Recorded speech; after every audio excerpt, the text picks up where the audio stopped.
Bonjour à tous, bienvenue dans une nouvelle vidéo. Aujourd'hui, je vais faire un nouveau format. Ça va être un format de type interview, l'interview de Diana Savio qui est product designer et surtout indépendante. Pourquoi indépendante? En fait, je voudrais vraiment mettre en avant plus des personnes qui sont indépendantes pour vous aider peut-être à casser des barrières, à vaincre un peu vos peurs grâce au partage d'expériences de ces personnes-là. Pour vous aider, parce que moi je trouve que le fait d'être indépendant, ça permet d'avoir une liberté financière, mais aussi une liberté géographique au niveau de notre temps, etc. Et maintenant, on va d'abord se présenter. Donc, je suis Jessica Truckmay, product designer depuis 2010, mais aussi avec une casquette de DevFront qui me permet de parler correctement avec les devs. Sur cette chaîne, vous retrouverez beaucoup de tutos Figma, mais aussi je partage mon expérience au travers de la partie UX, UI, web design. Je fais aussi de la veille techno. Je partage également mon expérience avec une centaine d'élèves grâce à mes formations sur Figma. Retrouvez le lien dans la description. En tout cas, je vous invite à vous abonner si ce n'est pas encore fait, à liker la vidéo pour aider ma chaîne et à mettre des commentaires. N'hésitez pas à mettre des questions. Sur ce, je laisse la place à Diana pour qu'elle se présente. Bonjour, donc je me présente, je suis Diana Savio, product designer et fondatrice du studio TrigUp. Donc j'accompagne une entreprise à créer un produit ergonomique, créatif et surtout doté d'une expérience utilisateur réussie. Je suis également intervenante dans les entreprises pour former à l'outil Figma et mentor en product design. Alors du coup, est-ce que tu peux nous dire quel a été ton parcours pour devenir product designer? Est-ce que tu es passé par le scolaire? Est-ce que tu es passé par des formations ou encore en autodidacte? Dis-nous tout. Alors, je suis dans le design depuis plus de 15 ans. Donc, j'ai commencé avec un BEP MCIG. Donc, en fait, c'est métier de la communication et des industries graphiques. Et un bac production graphique au lycée Léonard de Vinci à Marseille. J'ai ensuite fait un BTS communication visuelle option multimédia à Aix-en-Provence. J'ai toujours été dans le design et j'ai toujours été passionnée par l'informatique et les nouvelles technologies en tout genre. J'ai travaillé 13 ans en agence de communication et agence web. Voilà, je suis passée par plusieurs postures de directrice artistique à UX, UI designer. J'ai fait du motion design aussi, de l'intégration web, de la gestion de serveurs. C'était très varié. J'ai beaucoup appris, j'ai beaucoup aimé ce que je faisais. Et voilà, et à un moment, j'ai décidé de tenter l'aventure entrepreneuriale. Parce que j'avais fait le tour, j'étais dans un tournant de ma vie où j'avais besoin d'être voilà, challengée, de voir ce qu'il y avait en dehors du cadre de la routine du salarié. Et donc j'ai décidé de me lancer dans l'aventure entrepreneuriale. Ok. Et du coup, en fait, quand tu es sorti vraiment du milieu scolaire, quel était ton profil à ce moment-là? Alors j'étais à l'époque, on disait graphique et web designer. Voilà. Aspect print et web. Voilà, je travaillais sur ces supports-là, les supports print et à la fois web en agence. Et du coup, quand tu es sorti, comment tu as trouvé ton premier job? Alors en fait, pendant mon BTS, c'était un BTS en alternance, donc j'étais dans une agence web.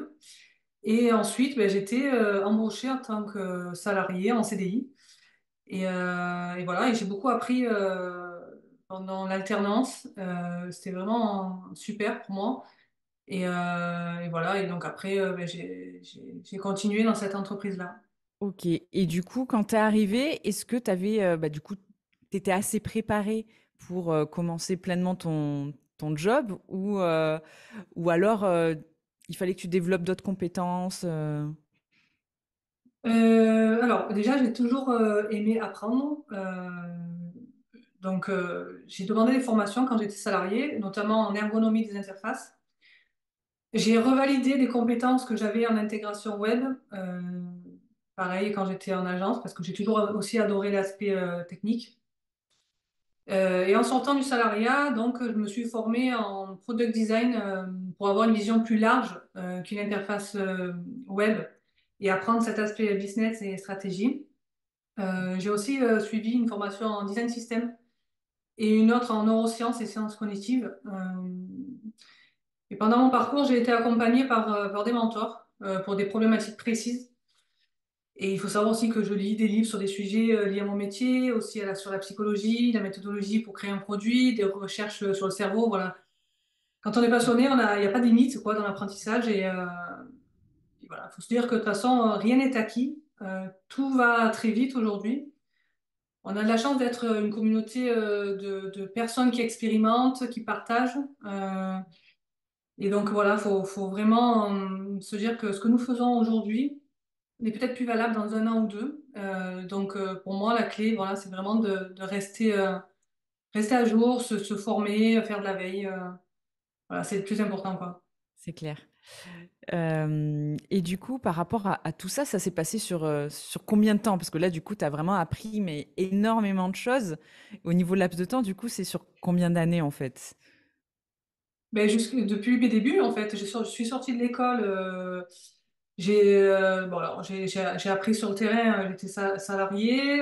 Et quelques années plus tard, j'ai demandé des formations donc, en ergonomie parce que le web, faire un design d'interface, mais sans vraiment pousser au plus profond du sujet, eh ben voilà, c'est pour ça que j'ai demandé des formations. Et jusqu'à aujourd'hui, quoi, je continue toujours de me former, depuis toujours en fait. Ouais. Et du coup, tes formations, ouais, tu les avais trouvées via ta boîte. Donc, Ouais. et après, ton mentor, tu l'avais trouvé comment? Alors comment j'ai trouvé? J'en ai plusieurs. Je les ai trouvés, je ne sais plus. Je ne sais plus. Je me souviens plus. Peut-être LinkedIn, mais je suis pas sûre. J'ai plus Ok. vraiment la réponse là. Ok, donc en tout cas, c'est intéressant de voir que du coup, c'était au travers de formations, mais en plus de mentors, Tout à ça t'a fait. aidé à progresser. C'est ça. Qu'est-ce qui t'a donné envie du coup de passer à ton compte, de devenir indépendante? Alors, je suis arrivée à un point où j'avais fait le tour en termes d'apprentissage. Toujours cette notion-là qui est importante pour moi. J'ai toujours été animée par les nouveaux défis, l'expérimentation, la découverte, et ce que j'avais en entreprise n'était plus aligné avec ça. J'avais besoin de voir l'inconnu, de me challenger, sortir du cadre qu'on m'imposait et aller vers ce qui faisait sens pour moi. Et voilà, et grâce à la liberté de temps aussi, comme tu disais en intro, c'était important pour moi voilà, d'avoir ce temps pour, euh, pour sortir de cette zone de confort et apprendre, quoi, et apprendre ce que j'avais envie. Ouais. Et tu dirais que les points positifs et les points négatifs par rapport au fait d'être indépendante, qu'est-ce que ce serait? Oui, j'ai même pas de point négatif, hein. En soi, j'en ai pas en fait. Euh, Ben voilà, c'est ça. Après, Ouais, non, non, je trouve pas de point négatif à ça, parce que pour moi, c'est dans l'inconfort qu'on apprend et qu'on avance vite et bien. Je ne trouve pas d'aspect négatif à se lancer en tant qu'indépendante. Ouais. Oui, c'est ça. as-tu réussi à trouver un équilibre pro et perso? Alors, oui, oui, oui, tout à fait. Je pense que voilà, il y a deux compétences à avoir quand on se lance en tant qu'indépendant. C'est l'organisation et la rigueur. Donc, chaque moment, que ce soit pro ou perso, doit avoir son temps consacré. Donc, pour moi, la clé, c'est vraiment d'être à 100% présent sur ce qu'on est en train de faire. Donc, que ce soit avec notre famille ou avec nos projets professionnels.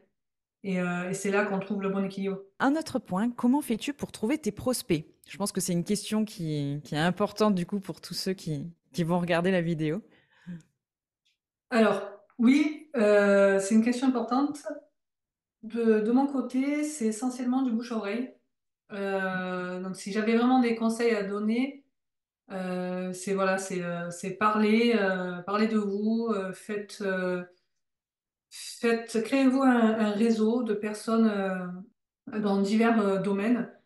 Et un point important à travailler aussi, c'est votre identité numérique. C'est-à-dire que si, par exemple, on tape votre prénom et votre nom sur un moteur de recherche, qu'est-ce qui ressort sur vous?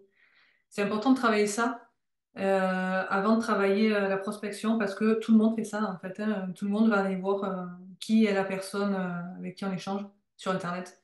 Et voilà, c'est travailler cet aspect-là pour moi. Oui, c'est clair, super important.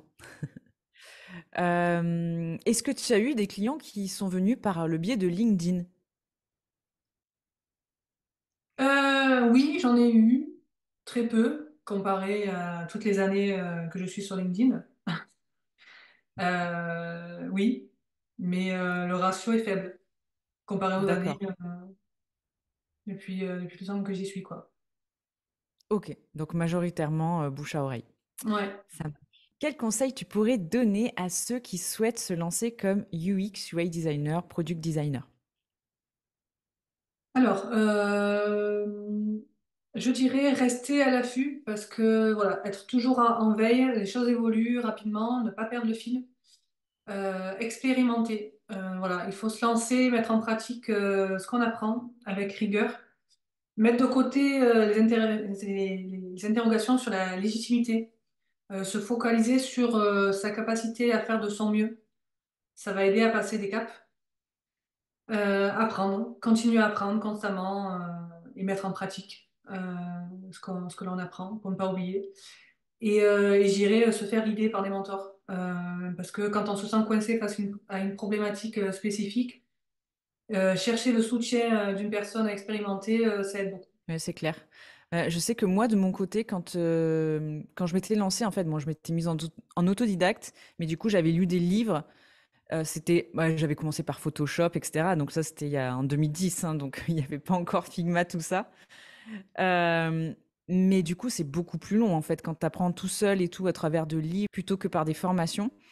Et le moment aussi où je me suis lancée à essayer d'apprendre à utiliser Figma par moi-même, bah, il y avait que quelques petites vidéos encore sur YouTube.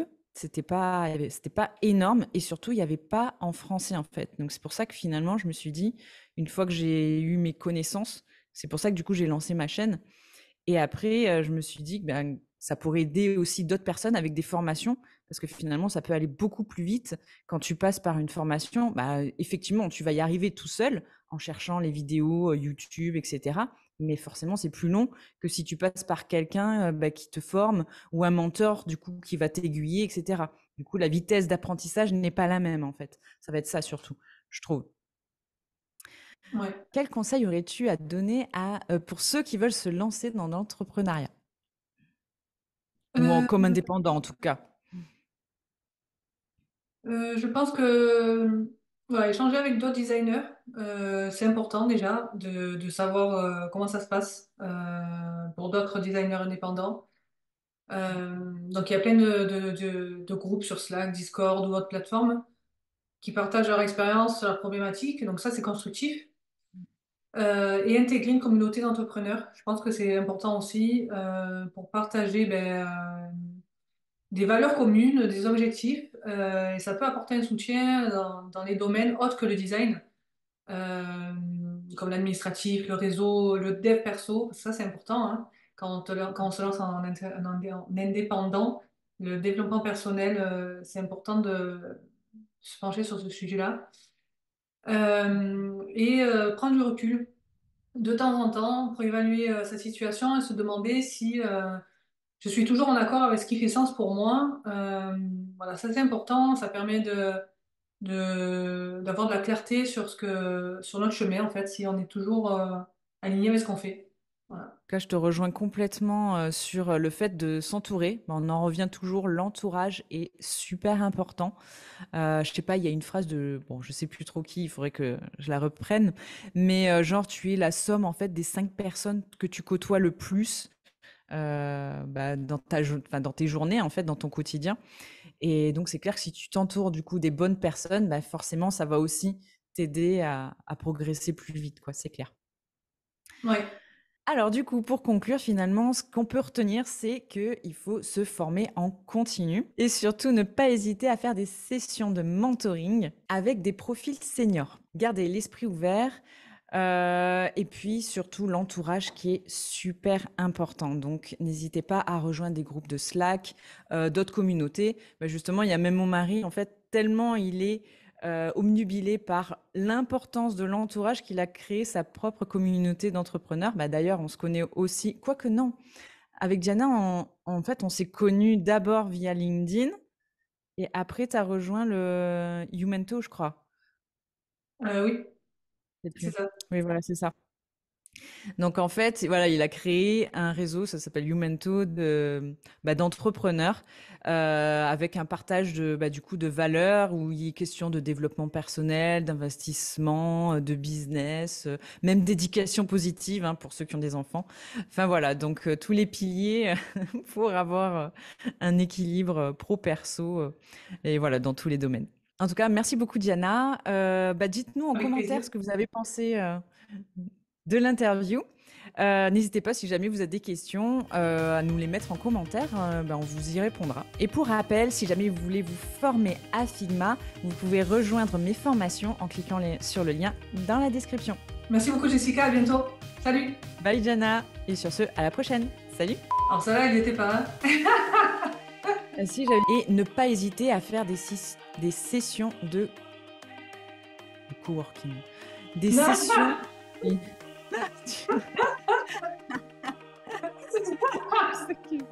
Je sais pas, oui, je peux dire au revoir, je peux dire au revoir. Oui, voilà.